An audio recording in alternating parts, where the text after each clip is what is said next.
Will you consider this? I have with me a couple who definitely knows where the air is sweet, and they keep the kid inside them alive for kids and adults of all ages. Stay right here.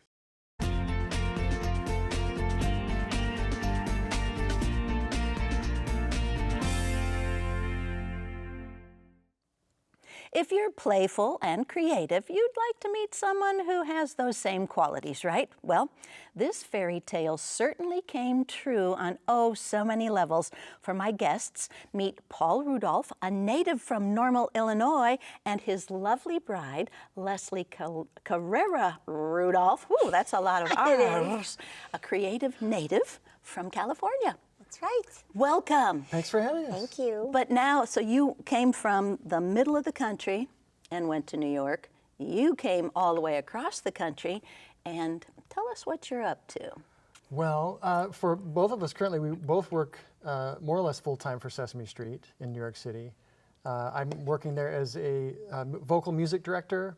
I'm also a music editor, and I compose as well. We've got about a dozen composers that write for the show, but I'm one of those. Mm-hmm. And in between that, take other jobs with other companies. I've worked on Nature Cat for PBS. I've worked on Julie's Green Room. We met on Muppets Tonight 26 years ago. So wow! And was it love at first sight? I don't know. I mean, I was underneath a pig, so I don't know. I was underneath Pamela Henderson. Pamela Henderson. You know what? I think what it was is like Paul and I's connection to music, and there was a piano on set a lot of times. You know, even if things were pre-recorded, and Paul would play the piano, and I'd sit next to him, and we discovered we both like standards and music, and I think Tony Bennett brought us together. Oh, God rest his soul. Yeah, he was on our show, and Paul had gotten a collection of albums to have signed for his family, and because I'm from Northern California, San Francisco, my dad's Italian, I was like, oh my, where did you get that? And he gave me one of his albums, and he goes, here, and I was like, oh, this is the like you. You know, I just was all of a sudden there was like heartbeat there, you know, when you're friends, and then it's like I'm feeling there's a little bit more. There's something more than friendship here. Well, you are from Normal, grew up there, went to Normal Community High School, yes. And then you went to the U of I. Yeah. Were you always musical? I mean, you said earlier, before we were talking, you said you're kind of a music nerd. Yeah, I mean, growing up in a town that had a great arts, contingency with Illinois State University in our backyard, Illinois Wesleyan, there was a lot of arts to see, to hear. My parents were super supportive of that as well. So yeah, my dad taught me a drum cadence when I was 5 years old. I think I started taking piano lessons at 6. But yeah, I was always encouraged to, be a musician, and I had a lot of experience in Bloomington Normal, just in community theater and being part of a boy choir, church choir. I always knew, I think I wanted to be a music teacher. So that was my undergrad at U of I, was in music education. Okay. Mm-hmm. I taught for 3 years in the public schools, very much into marching band. In Illinois? In Illinois, okay. Yeah. In Newton, Illinois, and also Mahomet, Illinois. All right. Taught private percussion lessons for years. But then I kind of looked down the road, and I didn't know if I really wanted to do that for 30 plus years. And I was really into composition and arranging. So I went back to U of I after teaching for a few years, and went back to U of I and pursued my master's in composition and arranging. So during that time, I was encouraged by a friend to go to LA and start working for film composers out there to basically kind of get in that world, get some real world experience. That's where I met a music director who became the Muppets Tonight music director, and that's how I met. And he swept you away. Yeah, so and that's I how owe a you lot met. to Richard Gibbs as my first mentor and boss out in LA. All right, and then you are a puppeteer, and so did you always make stuff up growing up? Were you one of those? Yeah, like I fell down the rabbit hole of puppetry actually mostly on Muppets Tonight, because I went to San Francisco State, and again, I was like Paul, I was in after school programs, worked with the Park and Recreation Department. I taught after school drama programs, art programs. My dad's name is Art. He was an art teacher. My family moved from Tacoma, Washington to California because my dad wanted to be an animator for Disney. That was his dream. And was he? No, he went back to school, which is really amazing. At 30, with 4 kids, my grandparents, helped raise me. He went to Cal Arts in Berkeley, and he ended up being an art teacher, which was great. But he passed that dream on to me, which is really, so I started cartooning at a young age, and I'd come up with characters, and then I saw Carol Burnett, and I'm like, well, if she could dress up in characters, then I'm going to. So then I've been in theater since I was 16, after school, different programs, community theater, Beach Blanket Babylon in San Francisco. I did a lot of after-school programs. I worked a lot with kids at risk, and when I went to San Francisco State, I did, like Paul, I was like, I didn't see myself as a teacher because I have learning challenges. I have a perception processing disorder. Words are hard for me. My mom helped me graduate. Like, I would handwrite my stuff, and I thought, the kids that I am reaching with, and I did have puppets, but they were like slippers or socks. There wasn't anything fancy. I would just grab whatever's nearby, and my first puppet was a snapdragon in the garden, All right. And I saw the world differently, and I thought that really helped me through a lot of trauma situations. Growing up, my brother got his wings early, which is why I understand a lot of the work I do with children's hospitals and families in trauma. And so I designed my major at San Francisco State, child development through the arts, and I was just going to be, a special ed teacher or something like that. And then I just kept getting jobs in theater. And then I started writing shows and stuff. And then with Muppets Tonight, I had written a show called Life in Other People's Shoes, where I had shoes everywhere, and I would cartoon the characters. And someone from the Muppets said, we're looking for female comedians who can sing and draw. Well, not draw, but sing in character. Okay. And I went to a cattle call, and I got it. So my first big show, and I had no idea anything about television puppetry. Okay, yeah. I'm pretty sure I was going to be fired every day. Was also Paul's first show. So we were both like, he's from Normal, I'm from Pleasant Hill. Like I never dreamed. I love the Muppets and I love characters, but I never dreamed that I would even possibly do one. Get to know them. Yeah. So then I started making more puppets, and I liked it because there's no boundaries. So that's kind of how I ended up together. Wow. Yeah. Wow. Well, excuse me. This weather, that stuff ends up. Let me Salute. Here, salute. Cheers. Yeah, there we are. Yeah. So you just think of stuff. Yeah. I mean, do you ever have anything really scripted, like your Lolly Lard Pop? Oh, yeah. So, we make stuff up, which is the show we're doing at the Riverfront Museum. I guess because I was the youngest and stuff, and I had a very fertile imagination, like I said, I've just always, I'm that type of person, look, there's a face. Oh, there's a heart on the ground. And it's like a stain or a smashed piece of gum. And then, I just would put things together in different ways. And the drawing, tonight, my dad, because I was very hyperactive, my dad used to draw a number, and he'd say, what's that number? And I go, it's a 7. He goes, no, it's not. And then he'd draw more. And I'm like, oh. So it became something else. Yes. And that's where your imagination was. Yeah. Wow. And then I would oh, that's a character. Oh, what does he sing? What do they sound like? Maybe this is a song. And then my brain just kind of figures out where it's going to go next. Well, and then you're a percussionist. I mean, where does that come in your whole line of Oh, boy. titles? Everything we have, he bangs on. Yeah. I mean, I get that from my parents for sure. My dad was a drummer. My mom was piano player and also French horn. So piano and percussion, they kind of go hand in hand for me.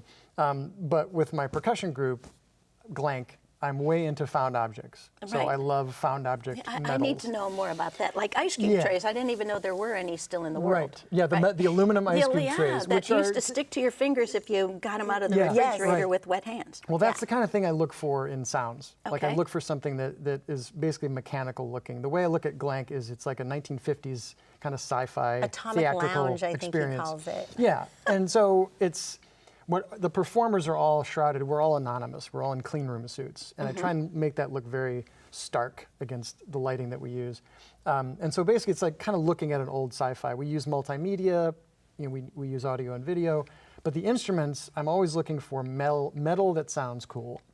And so what I'll do is I'll take like an old propane tank, clean it out. Don't try this at home. Drill holes into it and cut different pitches into the metal itself. So I'm actually cutting Almost different like a steel sides. drum kind of thing. Kind of a steel drum, yeah. So And saw blades as well. saw blades that I've basically made them safe by grinding the blades down to a point where every blade is a different pitch, more or less.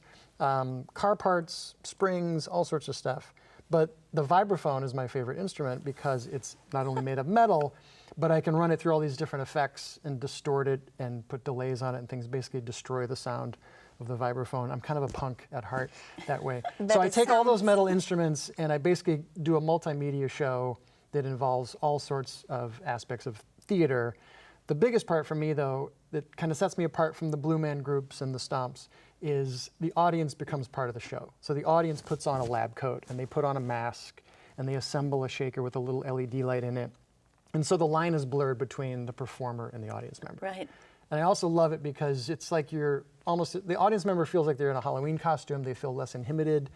When you're kind of anonymous, you feel like you can do more things around you. The audience as a collective is one giant group. They're all doing the same thing. They're all learning this new shaker rhythm. technique. So, So you teach each part of the audience which rhythm to do? yeah, or? Okay. yeah. We do clapping patterns that are number patterns, not necessarily quarter notes and eighth notes. I Okay. teach number patterns so that anybody that can count to 4 and back can do the patterns.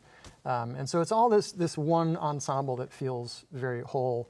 And we also do outdoor performances for kids that are just jam sessions, where kids come up and look at these weird instruments and be like, wow, an ice cube tray. So do you travel? I mean, do you make appearances? When do you have time to do that? It's hard to travel with all the gear, but we And did his perform. musicians are all Juilliard trained. I mean, they're all. We performed in background thing. Atlanta 2017 for Dragon Con. And so that was the furthest I've ever driven with all my instruments, and we had an ensemble of 10. Okay. So, but I also hired local musicians in Atlanta through a good friend of mine.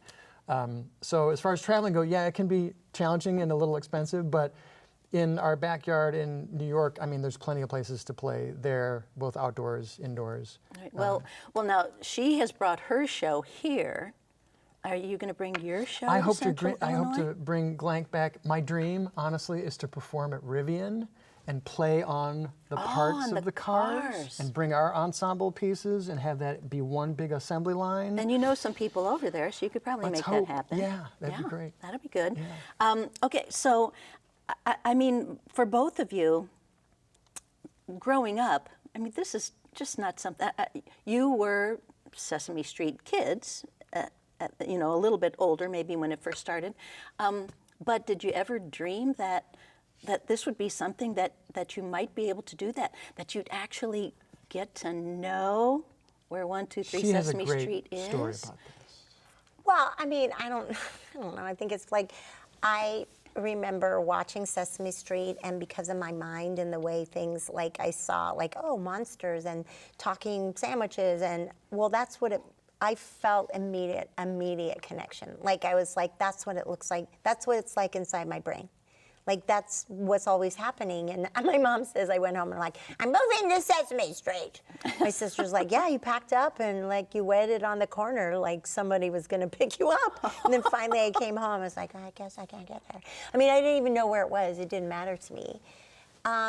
So I really, not in my wildest dreams, every day, I never take it for granted. I cry. Like, you know, I'm a fairy, you know, and I've always been in the backyard, like I said, with the snapdragons and singing to frogs and making gnome homes. And now Abby has a fairy garden. So that, I love dogs. I'm a dog. I'm Elmo's puppy. Oh, there's a dog here. Oh, like, that was good. So I'm pretty good at dogs. I'm also Julia's dog, which is a Labradoodle. I have seen Julia's, yeah. Yeah, I do several breeds.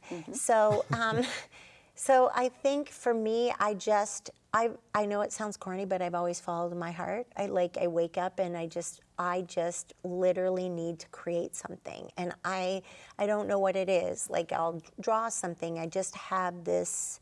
My goddaughter says, you have OCD, over creative disorder. And I'm like, I might do that, you know, pipe cleaner or something.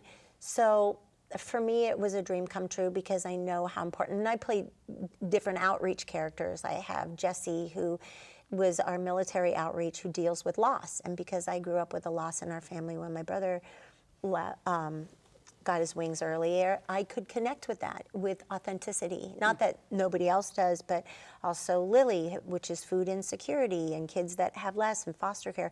So I feel in my heart that everything that I've been put through, and also having gone through being a warrior myself and a survivor, a cancer survivor. So I felt like, well, this gives me another level to relate in hospitals. Right. So and make stuff up.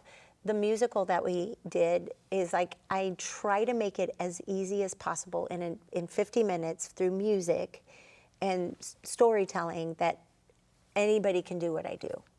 Like, I really believe that in my heart. So Sesame Street is just like, no, not in my wildest dreams. Well, and Or yours. I think we always joke that it's like the Carnegie Hall of puppeteering because of the Jim Henson legacy. Doesn't mean I'm a virtuoso. I'm a jazz it's musician. also, I am not. It's the Carnegie Hall of music for me, as far as children's music, yes, but in terms of the level that Joe Raposo started on Sesame Street, the level of musicianship that he brought to the show was amazing, because and I've done this quite a bit, analyze old songs from the 70s that he wrote, Jeff Moss wrote. They're these wonderful, complex jazz arrangements, but they're simple songs that just get hooked into you. And in the middle of the night, they're going through your head, and it's like, okay, I have to think of another song, right? Yeah, Like, but they're beautifully written songs when you really break them down. Right. I mean, the legendary story is that Frank Sinatra wanted an entire album of Joe Raposo songs in 1974. So Joe Raposo would have started on Sesame Street '69. I think he wrote Being Green and all those songs around that time, early 70s. You know, a musician like Frank Sinatra heard something in those songs and said, I want an entire album of those songs. Isn't that something? That really says something. So for me, as a kid, I have memories of songs. I have more memories, I think, of like animation, hand-drawn animation, which was I remember the loaf of bread, container of milk, stick of butter. Okay.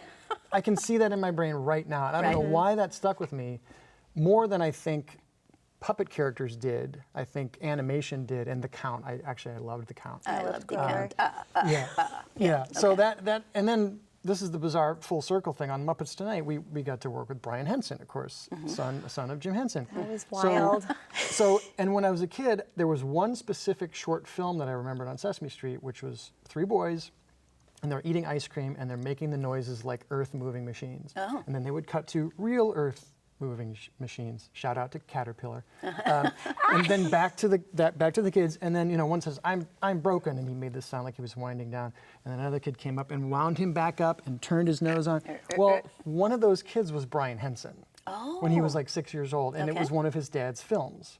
So I'm like pinching myself, going, "Wait a minute, that was you on that show?" And as I'm talking to Brian Henson, like I remembered, like that particular thing stuck with me, as well as legendary songs like the pinball, the 1, 2, 3, 4, 5, 6, 7, 8, 9, 10, 11, 12. And we just did a concert with Wynton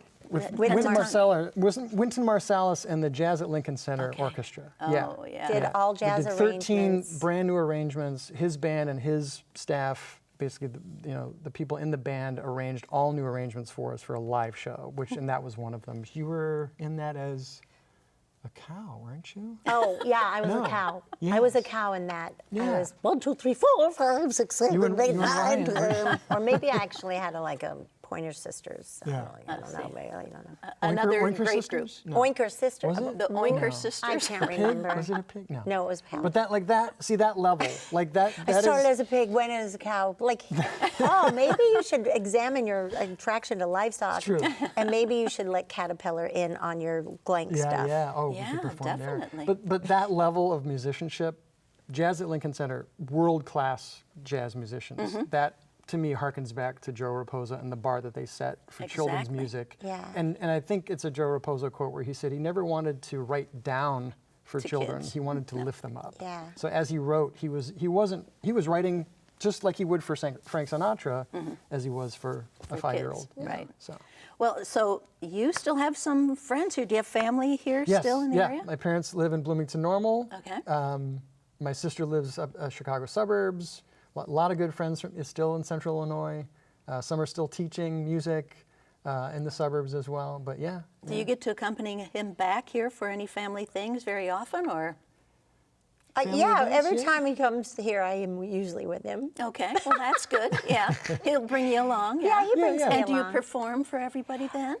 Yeah, it's kind of funny. We're going to go to perform where his parents are staying tomorrow. We're just going to do a talk in the morning. We'll be Yeah, at Blue. Westminster Village. Yeah, tomorrow. Yeah. but there's this one character I do that's like way. I'm always teasing. My dad, I it's was so always funny. teasing his dad, and I go, "Oh my gosh, that's the voice I use on Muppets." I was like, all those years I perfected it, and I perfected it on Paul's dad. You got it. So I thought that was pretty funny. You got that New York thing going. Oh yeah, she's from Queens. Yeah, I've lived there for like ever now, but No, and I have a good friend that works for Caterpillar. He's been Okay. working here almost 20 years, I Yeah. think, and friends that work for State Farm. and So, we're borrowing. it's all Paul's Central borrowed Illinois. a cymbal and the percussion from one of his friends. Yeah. Dropped it off last night. It was a deal. We've loaded it into our car. Yep.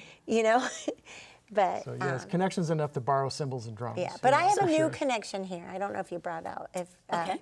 Illinois Art Station, which is Yes, which is why you're here. Which is why we're and here. they Illinois Art Station brought you here to do your performance Yes. with Lolly, the lard pup. Lolly, and she is a lard pop actually. Okay. She's right here. And so tell me a little bit about that. We're going to interview Hannah at some point also. But Oh, good, just good. for now, you tell me what's going on. Okay. Get your interpretation. Okay, I will get my interpretation in. So, Laura Burke is a psychologist who has written several books on how the importance of mental health and the arts, how important they are to come together. And so they were looking to originally try to bring Paul out, but because Glenk was basically in storage, I mean, it's a lot. Another time. Another We'll time. get it. But a lot of metal objects. Last Yeah, year, I yeah. founded a company with my creative partner, Jamie Donmeyer. And she has a similar, we both grew up, we dealt with childhood trauma. We both, she ran a nonprofit. We both were constantly volunteering in our communities during COVID. We were reaching out to teachers. We were creating curriculum. I'm involved with the J Fund Foundation, which Tom Coughlin founded which is kind of like a St. Jude's organization to help kids. I was doing Zooms with them and Weird Wednesdays, and we were creating all this content, and we have so much to give. So we started this company called Humor with a Heart. And with the capital H-E-A-R-T. So what we do is we bring art and humor. That's to help families Help and them communities navigate life creatively. Right. So that's our mission statement. Well, Illinois Art Station is a similar mission statement. So when they were looking to bring artists out here to have guest artists to influence their community, I said, Paul's like, well, my wife just started this company that gets, all the community involved to shine a light on a nonprofit. And so what we do is we do outreach, we do workshops. I'm speaking later at Bradley and then West Lane and like the hospital, so the seniors, schools. So we do that, and we do shows, we do workshops, and then Friday is a big fundraiser, which is kind of a big kid show for adults. It's basically Mary Poppins meets Monty Python. Okay. It's like, okay, we have the kid show where I show what I do, but then we have the adult show where I'm like, well, this is the result of over OCD, over creative disorder. So that's kind of what we did. And so we've been back and forth with Hannah for a long time and trying to get people involved, and how do we get everybody in the community and the bistros All get ages. involved too, Right. right? So every level of community comes together Awesome. and celebrates the arts, Illinois Art Station, and so that's why we're here. Yay. Well, can Lolly make a brief appearance, or is she allowed? Yes, she or- is. Just don't. You don't, I don't know. Do you want to go Well, there? we have like maybe a minute and a half left. A minute so- and a she'll half, take I'll that take up. it. I will take it. Please zoom in on me. Is this? Oh, it's water. You're not allowed to drink water. Well, no, it's okay. I don't have a human bladder. I mean, Leslie will have to take care of that. See, I just have an elbow. You do. Lolly, inappropriate. Yes, let me just say, first of all, thank you so much. Very nice to meet you. Thank you. Oh, you're so sweet. Oh. I'm very excited to be here because Leslie gets a lot of her ideas from me. It's like, that's why my hair's up like this. I'm very excited to be there. I'm a human explanation point. I guess so. Yeah. Do you have any questions for me? What is your favorite joke? Do you have a favorite joke? I do. It's a little silly. Okay. I learned it at the Manhattan Star Academy. The president of the student body told it to me. What do you call a smelly pencil? A stinker? A number 2. Oh, good I one. know. I hope your audience can handle that. I went there. Who do I look in? Is it camera 1, camera 2? Right here. Okay. There you go. Who's raising your hand? You're so polite. I'll see you at the show tonight. But I just love being me. I've been hugged. My arm, I've been hugged so much, I feel full. And that's how I get my energy. I bet you do. And look, you have 2 hearts. It shows you have twice the love for everybody. Oh, you're good. Oh, thank you. Well, thank you both for being here. This is so exciting. Glad I finally got to meet Yes, you. indeed. Thank you. I had read about you, heard about it, read about you. No, I know the whole story. And Lolly, of course, I know you too. Oh, start. Okay. Yes, blowing kisses. All right. Well, thank you. I hope that you enjoyed this normal person and his lovely bride. And you have a very good evening. Stay safe and healthy.